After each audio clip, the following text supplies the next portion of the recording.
Guys, welcome back to my channel. అసలు videos పెట్టి చాలా డేస్ అయింది కదా. వైజాగ్ వచ్చా అని చెప్పి ఇన్ఫర్మేషన్ ఇచ్చారు. తర్వాత వీడియోస్ పెట్టలేదు. వైజాగ్ వస్తున్నా అని తెలిసిన తర్వాత ఈ వీడియో చేయాలి, ఆ వీడియో చేయాలని చాలా అనుకుంటా. బట్ వచ్చిన తర్వాత అలా రిలాక్స్ మోడ్లోకి వెళ్ళిపోతా అనమాట. నేను వచ్చి ఆల్మోస్ట్ ఒక 25 days అవుతుంది. మళ్ళీ రిటర్న్ కూడా వెళ్ళిపోతున్నా ఒక 2 daysలో. ఇప్పుడు పోస్ట్ చేసిన వీడియో. నేను వచ్చిన తర్వాత లాంగ్ వీడియో అయితే ఏమీ షూట్ చేయలేదు. బట్ ప్రతిదీ కూడా షార్ట్ క్లిప్పింగ్స్ అయితే తీశాను ఖచ్చితంగా. సో అవన్నీ ఇప్పుడు మీతో షేర్ చేసుకుంటున్నా. నేను వచ్చిన 4 to 5 daysకి ఎలక్షన్స్ వచ్చాయి. ఎలక్షన్స్ అయిపోయిన నెక్స్ట్ డే మేము అన్నవరం ప్లాన్ చేసుకున్నాం. మా హస్బెండ్ కూడా వచ్చారు. సో సత్యనారాయణ స్వామి రథం చేయించుకుందాం అనుకుంటున్నా. ఫైనల్లీ ఇప్పుడు కుదిరింది. ఎప్పుడో పెళ్ళైనప్పుడు అనుకున్నాను అనమాట. మార్నింగ్ లేచి శారీ కట్టుకోవాలి అంటే ఒక పెద్ద టాస్క్ నాకు. అది కూడా మా అమ్మాయిని రెడీ చేసి నేను రెడీ చాలా టైం అయిపోతుంది. అందుకే ముందే ప్రీ ప్లీటింగ్ చేసుకొని ఉంచేసుకున్నా sari. So next day Satyanarayana Swamy రథం పీస్ఫుల్గా హ్యాపీగా జరిగింది. చాలా డేస్ తర్వాత అయినా కూడా చాలా బాగా జరిగింది దర్శనం అంతా కూడా. అక్కడైతే వీడియో క్లిప్పింగ్స్ ఏమీ తీయలేదు.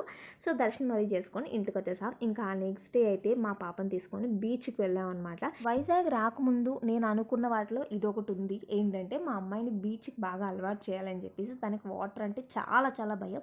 అస్సలు దిగదు వాటర్లో. అదే కాకుండా కొంచెం దానికి ఓసిడి కూడా ఉందన్నమాట. అసలు ఎక్కడైనా ఇసుక ఉంది ఏమున్నా కూడా తను కాలు పెట్టడానికి కూడా చాలా ఎస్టేట్ అవుతుంది. అది దానికి ఎందుకు అలా అలవాటు వచ్చేస్తుందో లేదంటే మా మిస్టేకే ఉందో అదేంటో నాకు తెలియదు. కానీ తనకి ఎలాగైనా ఖచ్చితంగా ఈ శాండ్ యాక్టివిటీస్ అన్నీ అలవాటు చేయాలని చెప్పి బీచ్కి తీసుకెళ్ళాం. యాజ్ యూజువల్ మేము అనుకున్నట్టే చాలా ఏడ్చింది అసలు ఫస్ట్ అయితే. తర్వాత మమ్మీ అలా ఏదో ఒకటి సోది చెప్పి ఇంకా ఫైనలీ తన్ని దించింది. వాటర్ తన కళ్ళు చూస్తే ఇక్కడ మీకు అర్థం ఎంత ఏడ్చిందో వాటర్లో దిగడానికి. మొత్తానికి ఫిష్ వస్తుంది, అది వస్తుందని ఇది వస్తుందని చాలా సోది చెప్పి మొత్తానికి దించింది. బట్ అది ఫస్ట్ అండ్ లాస్ట్. తర్వాత తీసుకెళ్ళినప్పుడు అస్సలు తెలియలేదు, చాలా ఏడ్చింది. తనకి అది ఎలా నేర్పించాలో కూడా అర్థం అవ్వట్లేదు. చిన్నప్పుడు ఇసుకలో ఆడితే తిట్టేవారు మమ్మల్ని. అలాంటి దాన్ని ఇసుకలో ఆడుకొని పంపించినా అది ఆడుకోవట్లేదు. సో తనకి అది ఎలా అలవాటు అయిపోయిందో కూడా తెలియదు. అంత ఓసిడి. సో చాలామంది అలాగే అంటారు, ఏంటి అంత ఓసిడి అని చెప్పి. మనం ఏం చేస్తాం, అది బై బర్త్ వచ్చేస్తుంది ఆటోమేటిక్గా. ఇంకా పెరిగిన కొద్దీ అలవాటు అయిపోతుంది. పిల్లల్ని చూసి నేర్చుకుంటుందని మేము అలా లైట్ తీసుకుంటున్నాం. హోప్ అది జరగాలనుకుంటున్నాము. ఇంకా దాని తర్వాత అయితే ఒక 2 days తర్వాత అత్త వాళ్ళు వదిళ్ళు వాళ్ళ పిల్లలు అందరూ వచ్చారు మా ఇంటికి. సో ఒక 2 or 3 days మంచిగా టైం స్పెండ్ చేసాం ఫ్యామిలీ అందరితోనినా. ఇక్కడైతే మా చిన్న వాళ్ళ తోటకు వచ్చాను. ఇప్పుడు మా పెళ్ళికి ముందు ఒక 2 years బిఫోర్ అనుకుంటా వచ్చాను. మళ్ళీ ఇప్పుడు వచ్చాము. అప్పుడు కూడా తాటికాయలు తినడానికి వచ్చాము, మళ్ళీ ఇప్పుడు తాటికాయలు తినడానికి వచ్చాము. సో అలా డైరెక్ట్గా తినడం చాలా బాగా అనిపించింది. ఇలా ఫ్యామిలీ అందరిని ఇయర్లీ వన్స్ అయినా కలుస్తుంటే చాలా బాగా అనిపిస్తుంది కదా. నాకైతే అంటే అందరూ కలిసి ఉండడం అలా ఇష్టం అనమాట. బెంగళూరు వెళ్ళిన తర్వాత స్టార్టింగ్ అయితే పిచ్చి ఎక్కిపోయేది. పెళ్ళైన స్టార్టింగ్లో అయితే. ఇంకా దాని తర్వాత అలా మెల్లిమెల్లిగా అలవాటు అయిపోయింది. మా అమ్మాయి పుట్టిన తర్వాత ఇంకా దాంతోనే సరిపోతుంది అనమాట. ఎలా అయినా ఇయర్లీ వన్స్ అయితే మేము ఖచ్చితంగా కలుస్తాము. మీరు చాలాసార్లు చెప్పుంటాను మా కజిన్స్ 5 members అని. వాళ్ళందరూ మా మమ్మీ సైడ్. ఇప్పుడు ఇక్కడ చూసిన వాళ్ళందరూ కూడా మా డాడీ సైడ్. మా డాడీ వాళ్ళ సిస్టర్స్, వాళ్ళ డాటర్స్, సన్స్ వాళ్ళందరూ కూడా అనమాట. ఇంక ఇక్కడైతే మంచిగా టైం స్పెండ్ చేసి రిటర్న్ ఇంటికి వచ్చేసాము. ఇంకా దాని తర్వాత 1 week తర్వాత మళ్ళీ మేము ఊరు వెళ్తున్నాం. మా నాన్నమ్మ తాతయ్య వాళ్ళ దగ్గరికి, అమ్మమ్మ వాళ్ళ ఇంటికి అందరి దగ్గరికి చూడడానికి అనమాట.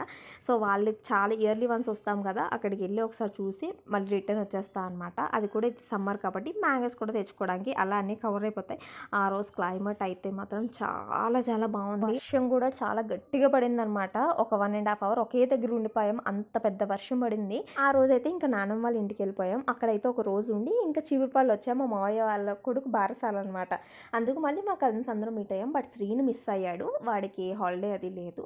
ఇంక ఇక్కడి నుంచి కజిన్స్ అందరూ కొంతసేపు మాట్లాడుకొని భోజనాలు తెచ్చేసి మా అమ్మమ్మ వాళ్ళ ఇంటికి వెళ్ళిపోయాం అనమాట. ఆ రోజు నైట్కి. ఇదా నెక్స్ట్ రోజు మార్నింగ్ తీసిన క్లిప్పింగ్. అసలు హాలిడేస్ వస్తే అమ్మమ్మ వాళ్ళ ఇంటికి వెళ్ళాలి అని చెప్పి ఎంత ఇదిగా వెయిట్ చేసేవాళ్ళము. అలాంటిది ఇప్పుడు కనీసం ఒక రోజు కూడా ఉండడం అవ్వట్లేదు. నేను మా రమ్య ఇద్దరం అదే అనుకున్నాము ఆ రోజు నైట్. ఆ రోజులో అయితే మేడ మీద పడుకోవడం, మార్నింగ్ లేసి తోటలోకి పరిగెట్టడం, అసలు టైమే తెలిసేది కాదు. అవన్నీ తలుచుకుంటే ఆ రోజుల్లోకి మళ్ళీ వెళ్ళిపోతే బాగుంది అనిపిస్తుంది. బట్ అది పాసిబుల్ కాదు కదా, ఇంకేం చేయలేము. ఆ మెమరీస్ అన్ని తలుచుకుని హ్యాపీగా ఫీల్ అవ్వడమే. ఇక్కడైతే ఫంక్షన్ జరుగుతుంది. అది నేను కమింగ్ వీడియోస్లో పోస్ట్ చేస్తాను. ఈ 20 days జరిగిందంతా ఇప్పుడు పోస్ట్ చేసేస్తాను అన్నీ ఒకే బ్లాగ్లో. ఇంకా లాంగ్ వీడియోస్ తీయడానికి టైం లేదనమాట, అందుకే ఇలా షేర్ చేసేసాను. So thank you for watching. Bye bye, see in the next video.